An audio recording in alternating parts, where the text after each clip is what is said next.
Hello বন্ধুরা, আমার আজ দৈনন্দিন রান্নাঘরে আপনাদের সকলকে স্বাগত।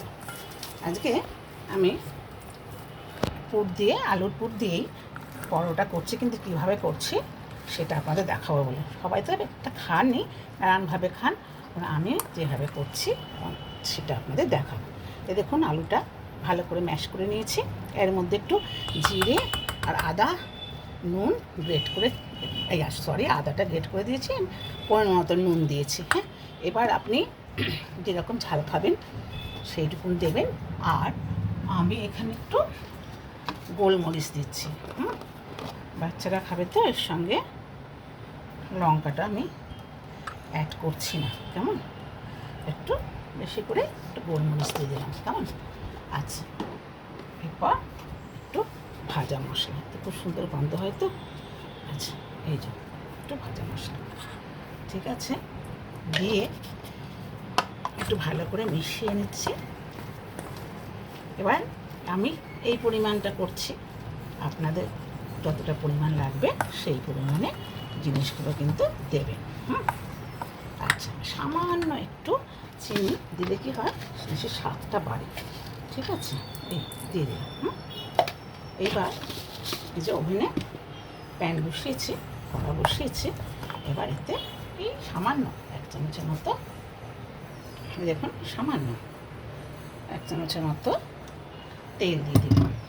এবার এটাকে একটু টেলে নেব, মানে নেড়ে নেব। তাহলে এটা নেড়ে নিই, এবার একটু অপেক্ষা করুন, আমি এক্ষুনি ফিরে আসছি। হ্যালো বন্ধুরা, তাহলে এই যে আমার পুরটা রেডি হয়ে গেছে, কেমন? এইবার যেটা আমি বলছিলাম, এই যে একটু আটা ময়দা মিশিয়ে আমি মেখে রেখেছিলাম, কেমন? তো মেখে রেখেছি কী দিয়ে, এই যে দেখুন, কালো জিরে আর একটু জোয়ান দিয়ে, একটু আগে থেকে মেখে রাখলে আর কি জিনিসটা ভালো হয়। তো মেখে এই দেখুন, আমি একটু এরকম বড় আকারে রুটিটা বেলে নেবেন। হ্যাঁ, তারপর পাশগুলো একটু করে কেটে দিন, পরে অন্য কাজে লাগিয়ে নেবেন, ঠিক আছে। এবার দেখুন, আপনি একটার মধ্যেই অন্ততপক্ষে 3টে করতে পারবেন। কেটে নিলেন, কেমন? এইবার আলুর পুরটা দিয়ে দিন মাঝখানে,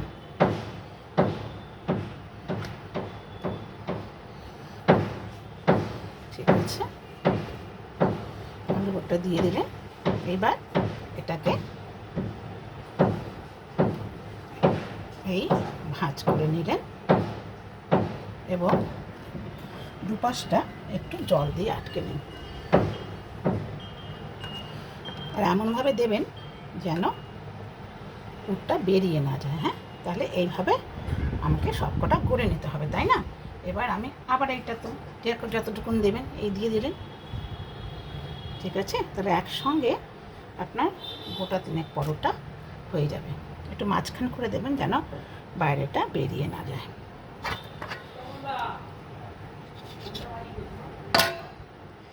এই দেখুন, এই ভাঁজ করলেন, আবার এই ভাঁজ করলেন, করে এটা দিয়ে দিলেন। আর এখানটা একটুখানি জল দিয়ে, জলটা পাশে রাখবেন একটু দেবেন। এইবার এগুলোকে কিন্তু আস্তে করে চৌকো করে বেলে নিতে হবে, কেমন? এই যে এবার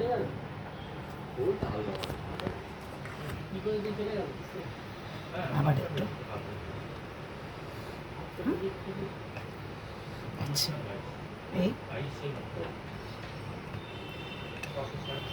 এই একটু জল দিয়ে পাশটা মেরে দেবেন, জল দিয়ে আবার এরকম করে, এই যে ঠিক এরকম করে নিয়ে চৌকো করে বেলে নেবেন। হ্যাঁ, তাহলে আমি একটু আরগুলো এই যে এখানে করে রেখেছি, এগুলো পরে আমি করে নেবো, কেমন?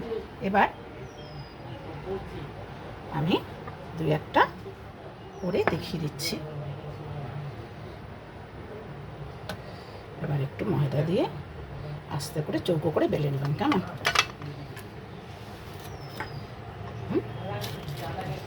যতটা আপনি করবেন, মানে ময়দাটা আপনি যতটা নেবেন ততটা হবে, আস্তে করে বেলে নেবেন। তাহলে কি হবে, এটা আপনার ফাটবেও না, কিচ্ছু হবে না। হ্যাঁ, তাহলে আমি এগুলো জেলে নিয়ে ফিরে আসছি এক্ষুনি। হ্যাঁ, এই যে বন্ধুরা, তাহলে এরকম চৌকো চৌকো করে বেলে নেবেন। এবার সুন্দর করে ভেজে নেবেন। এই যে এটাতে কী হয়, কম পরিশ্রমে অথচ জিনিসটা সুন্দর হয়। ঠিক আলুর পুরটা যে ভেতরে আছে অতটা বোঝাও যায় না, অতটা খেতেও কিন্তু খুব ভালো হয়। ঠিক আছে, তবে এবার এরকম করে একটু ভেজে নিন। তারপরে এই ফাঁকে আমি এখানে দেখুন এই যে একটু বাদাম পেস্ট করে নিয়েছি। কেমন, এবার এখানের মধ্যে টক দইটা মেশাবো।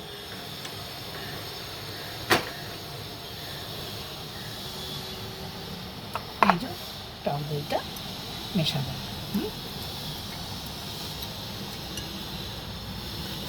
ভালো করে মিশিয়ে নেব।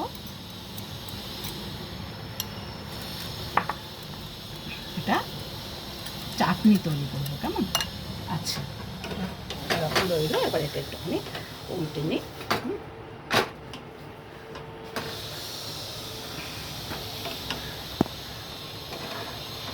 এবার এটা আপাতত হয়ে আসছে।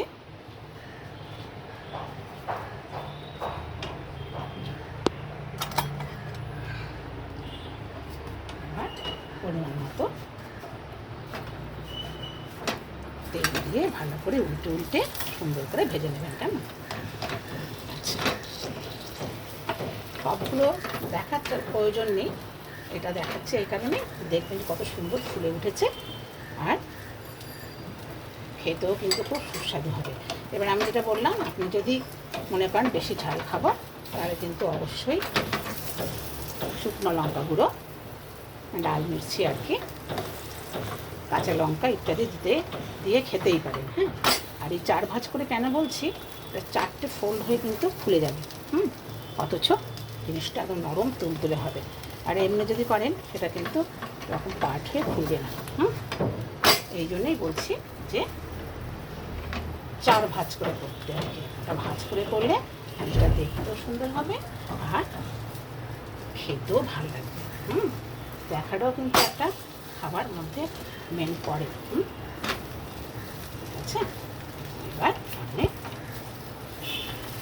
এটা মোটামুটি হয়ে গেল। দেখতে পাচ্ছেন জিনিসটা কত সুন্দর ফুলেছে। এবার এটা আমি ঢেলে রাখছি, পরেরগুলো আমি পরে ভেজে নেব। এবার যেটা আমি করছিলাম, এবার হচ্ছে আমাকে এই পরোটা খাওয়ার জন্য আমাকে এই স্যুপটা অবশ্যই ব্যবস্থা করতে হবে।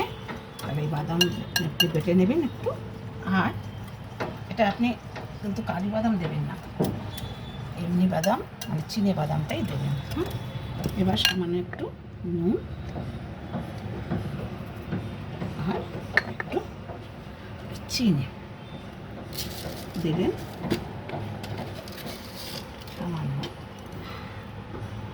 আর এবার আপনাকে কি করতে হবে, একটু সাদা তেলে, বেশি নয় কিন্তু সামান্য, যার যেমন অবশ্যই, তাহলেও বেশি তেল কিন্তু লাগবে না। এবার এই যে কারি পাতা,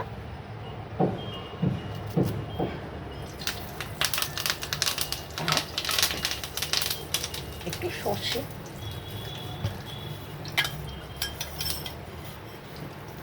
সামান্য, ঠিক আছে, দিয়ে এনে পুড়িয়ে ফেলবেন না, কেমন, দিয়ে নেড়ে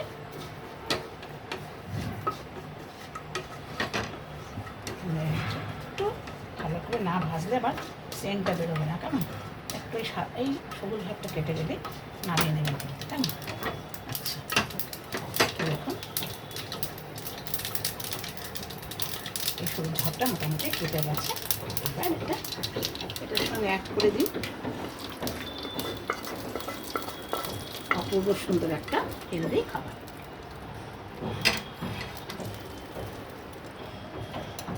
তাহলে এবার আপনি গরম গরম পরোটা দিয়ে আর এই স্যুপটা দিয়ে সকলকে পরিবেশন করুন। কেমন, তাহলে আজকের মতো টাটা। আমি পরম পিতার কাছে আপনাদের সকলের সর্বাঙ্গীন মঙ্গল কামনা করি। জয় গুরু। পরের ভিডিওতে আবার দেখা।